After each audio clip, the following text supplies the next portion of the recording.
Hello दोस्तों, स्वागत है आप सभी का आपके अपने YouTube platform target for excellence में।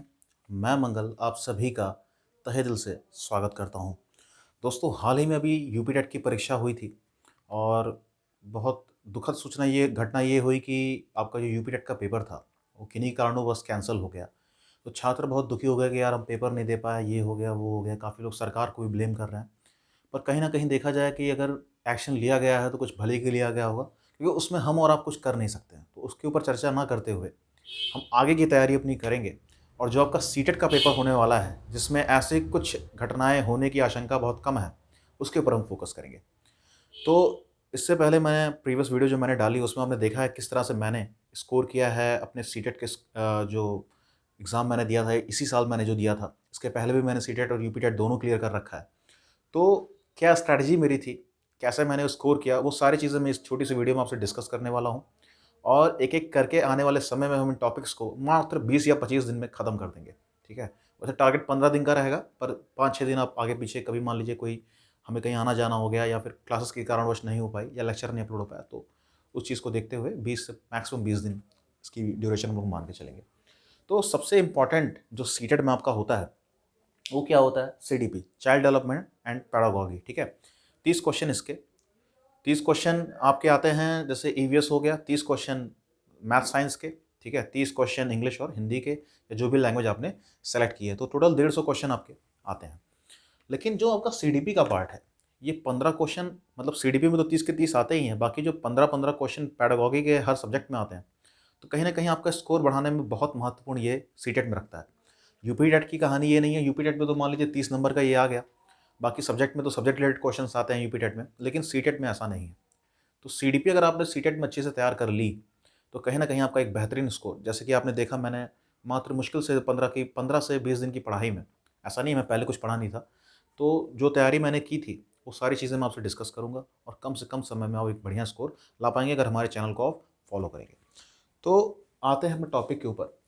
जैसे कि आप पीछे देख पा रहे हैं, ये कुछ ऐसे इम्पोर्टेंट टॉपिक्स हैं जिनसे क्वेश्चन हर बार पूछा जाता है और मैं ये कह सकता हूँ कि जो एनालिसिस मैंने पेपर का किया है अपने तैयारी के दौरान, क्योंकि मैंने जनवरी में पेपर दिया था, उसके बाद पेपर काफ़ी एनालिसिस किया और मैंने देखा कि ये ऐसे टॉपिक्स हैं जिनसे बाहर आपका पेपर जा नहीं रहा है। हाँ, कहने वाली बात ये है कि भाई सिर्फ 14 या 15 टॉपिक आपके सामने लिखे हुए हैं, पर ये 1 या 2 दिन में नहीं हो पाएगा, समय लगेगा। एक टॉपिक अपने में एक बहुत बड़ी, मतलब बहुत ही टाइम टेकिंग होगा। इसके वजह और चीज़ डिस्कस करेंगे, जो छोटी-छोटी चीज़ आपकी छूटने ना पाए, क्योंकि कुछ कहा नहीं सकता कि पेपर कैसा आएगा, कैसा नहीं आएगा। इस बार सीटेट ऑनलाइन होने वाला है, तो हो सकता है सिलेबस भी कुछ टफ और आसान किया जाए, ठीक है? तो पहला जो टॉपिक आपका सबसे इम्पोर्टेंट है, वो है ग्रोथ एंड डेवलपमेंट, ठीक है? तो ज़ाहिर-सी बात है, आप बीटीसी या बीएड किए होंगे, तो आपने अगर क्लास अटेंड की या नहीं अटेंड की, तो एक बेसिक आइडिया तो हमको होता है कि ग्रोथ क्या होता है, डेवलपमेंट क्या होता है। तो उसी बेसिक के आइडिया के जो न्यू होगा, उसी के ऊपर हम बात करते हुए अपनी पूरी इमारत तैयार करेंगे। इसमें हम सोशलाइज़ेशन की भी बात करेंगे, ठीक है? इसी टॉपिक में, मैंने अलग से नहीं लिखा है उसे। तो ये सारी चीज़ें हम लोग इसमें डिस्कस करेंगे, किसने क्या कहा है, कैसे कहा है, ठीक है? वो सारी चीज़ें आपसे डिस्कस की जाएँगी जिससे क्वेश्चन बनते हैं।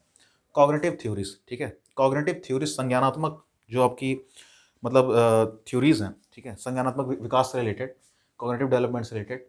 तो वैसे तो यूपी टेट में तो बहुत बढ़िया सिलेबस है, पर सीटेट में आपके ये 3 बड़े इंपॉर्टेंट हैं, पियाजे, कोलबर्ग और वाइगॉस्की। और पियाजे ने जो स्टेजेस दी हैं, जैसे कि आपने सुना होगा सेंसरी मोटर स्टेज, ठीक है? और फॉर्मल ऑपरेशनल स्टेज, ये सारी चीज़ें जो हैं हम डिस्कस करेंगे। फिर कोहलगबर्ग की भी जो थ्योरीज़ हैं, ठीक है? Pre conventional, conventional, post conventional, ठीक है? वो सारी चीज़ें आपसे जो पारंपरिक जो थ्योरीज़ हैं वो आपसे डिस्कस की जाएँगी। लेव वाइगोस्की, ठीक है? जो इन्हें समाजवादी भी कहता है, सोशल जो आपका डेवलपमेंट है उसके ऊपर ये बात करते हैं वाइगोस्की। तो इसके ऊपर भी हम लोग बहुत डिटेल में चर्चा करेंगे और सर ने ऑलरेडी आपको इसके बारे में पढ़ा रखा है। पियाजे की थ्योरी आपने, और इन चीज़ों को पियाजे की थ्योरी सर ने करा रखी है, उसको देखिएगा। अभी हम उसको जो टॉपिक्स हो चुके हैं, उसको आप ऑलरेडी जाके देखिएगा, उसमें हम लोग सिर्फ क्वेश्चंस डिस्कस करेंगे। अगला जो है आपका इंटेलिजेंस एंड इट्स थ्योरीज, ठीक है? Intelligence and it's theories. तो इंटेलिजेंस में जैसे कि गार्डनर की थ्योरी होगी, स्टर्नबर्ग की थ्योरी होगी, ठीक है? तो ये सारी चीज़ें हम लोग डिस्कस करेंगे। फिर बिने साइमन ने कैसे और क्यों किया, कहाँ से इंटेलिजेंस की चीज़ उठी, क्यों इंटेलिजेंस की ज़रूरत पड़ी, टेस्ट करने की ज़रूरत पड़ी, तो वो सारी चीज़ें हम लोग डिटेल में डिस्कस करेंगे, ठीक है? जैसे फ्रांस में क्या बोलते हैं, ये हुआ कि बच्चों का इंटेलिजेंस टेस्ट करवाया मतलब गवर्नमेंट ने कहा कि बच्चों का इंटेलिजेंस टेस्ट हमें करना है, तो फिर बिने साइमन इन लोगों ने मिलकर कैसे कैसे क्या कार्यक्रम किए, वो सारी चीज़ें आपसे डिस्कस की जाएंगी। अगला है लैंग्वेज थ्योरीज, ठीक है। अभी आपका यूपीटेट का जो पेपर हुआ था उसमें एक क्वेश्चन आया हुआ था कि यूनिवर्सल ग्रामर ऐसा कुछ मेरे ख्याल से बात की गई थी। हाँ, तो चॉम्स्की का क्वेश्चन, वो चॉम्स्की का क्वेश्चन आया हुआ था, चॉम्स्की एलईडी की बात करते हैं। तो वो सारी चीज़ें आपसे डिस्कस की जाएंगी डिटेल में, कैसे कैसे क्वेश्चन, खाली चॉम्स्की नहीं, इसमें जैसे आपके वाइगॉस्की हैं, इन्होंने भी बताया है लैंग्वेज का डेवलपमेंट उनके अकॉर्डिंग कैसे होता है। पियाजे ने भी कहा है, हर मतलब साइकोलॉजिस्ट की अपनी एक थ्योरी है इसके पीछे, तो सबको डिस्कस करेंगे। लर्निंग डिसेबिलिटीज़, इससे क्वेश्चन बनते हैं कि जैसे कि डिसलेक्सिया क्या होता है, डिस्ग्राफिया क्या होता है, डिसकैलकुलिया क्या होता है, तो वो सारी चीज़ें आपसे डिस्कस की जाएगी। अगला है मोटिवेशन, बहुत इंपॉर्टेंट टॉपिक है। इसमें पूछा जाता है कि कार्ल रोजर्स के बारे में, अब्राहम मास्लो के बारे में, तो वो सारी चीज़ें बातें आपसे डिस्कस की जाएंगी। अगला है कोग्निशन एंड इमोशन, ठीक है।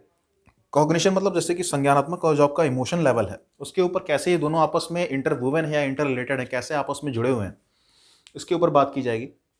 और इसी के अंदर मैं आपको पढ़ाऊंगा पर्सनैलिटीज थ्योरीज, ठीक है। जैसे कि आपका आइजैक और फ्रॉइड, ये सारे चीज़ों जिन लोगों ने पर्सनालिटीज़ के बारे में बताया है, और जो वेस्लर का टेस्ट होता है पर्सनालिटी के लिए, टीईटी हो गया, किसने क्या दी, कौन सा टेस्ट दिया था, ये क्वेश्चन भी पूछ लिए जाते हैं कि टीईटी का टेस्ट किसने दिया था, या फिर कौन सी आपकी जो है वो परसेप्शन को टेस्ट करती है, तो वो सारी चीज़ें इसमें आपकी कवर की जाएंगी। और ये मैं इसलिए आपको बता रहा हूँ कि ये देखने में एक छोटा सा टॉपिक लग रहा है, लेकिन जब ये स्टार्ट होगा तो मान के चलिए ये एक क्लास में नहीं खत्म होगा, 2-3 क्लास में। लेकिन जहाँ तक ये सीटेट का सवाल है, काफ़ी छोटा लेवल पे इसको रखेंगे, ज़्यादा हम बृहद स्केल पे नहीं ले जाएंगे वरना बहुत बड़ा हो जाएगा। तो छोटे-छोटे लेवल पे इसको डिस्कस करते हुए चलेंगे जो हमारे काम का है, ठीक है। अगला है हेरिडिटी एंड इम्पॉर्टेंट एनवायरनमेंट, ठीक है। तो आपने सुना होगा नेचर नर्चर डिबेट, ठीक है। नेचर नर्चर डिबेट, तो हेरिडिटी को आपका नेचर नर्चर, ये सारी चीज़ें हम लोग डिस्कस करेंगे। इसमें क्वेश्चन पूछ जाता है कि ये कोई बच्चा है तो वो, उसके मम्मी पापा वैज्ञानिक थे तो वो भी थोड़ा सा अच्छा काम करवा रहा है, तो इनमें से कौन सा फैक्टर है, तो वो सारी चीज़ें आपसे हम लोग डिस्कस करेंगे कैसे होते हैं। जेंडर इश्यूज़, ठीक है। जेंडर इश्यूज़ बहुत ही कॉमन टॉपिक है, इससे बहुत ही आसान सवाल बनते हैं, तो ये सब एक क्लास की में आराम से हमारे ख़त्म हो जाएंगे।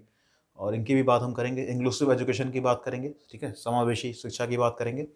इवैल्यूएशन हो गया, एनसीएफ 2005 और आरटी तो 2009, ठीक है, ये बहुत इंपॉर्टेंट है। इससे बहुत इंपॉर्टेंट क्वेश्चन बनते हैं, ठीक है, कि एनसीएफ 2005 किस कमेटी की रिपोर्ट पर आधारित था, ये क्वेश्चन पूछा जाता है। या इसका नेचर क्या है, ठीक है, जैसे कंस्ट्रक्टिविज्म के ऊपर बेस्ड है, तो कैसे बेस्ड है, क्यों बेस्ड है, इसका ऑब्जेक्टिव क्या है, वो सारी चीज़ें हम आपसे डिस्कस करेंगे। आरटी 2009, ठीक है, ये जो आपका है ये भारतीय संविधान में किस संशोधन के द्वारा इसे लाया गया, ठीक है, इसमें क्या क्या राइट्स गारंटी किए जाते हैं एक बच्चे को या सिटीजन को जो भारत का है, तो वो सारी चीज़ें आपसे डिटेल में डिस्कस की जाएंगी। बहुत ही मज़ा आपको क्लास में आने वाला है बच्चों, बहुत ही आसानी से हम लोग डिस्कस करेंगे। और ये जो 13 और 14 नंबर टॉपिक है, ये उतना इंपॉर्टेंट नहीं है सीटेट के लिए, लेकिन ये ऐसा टॉपिक है कि जिसका अंत नहीं है। ये दोनों टॉपिक है ना, अगर हमारे पास समय बचेगा तो डिटेल में इसको करेंगे।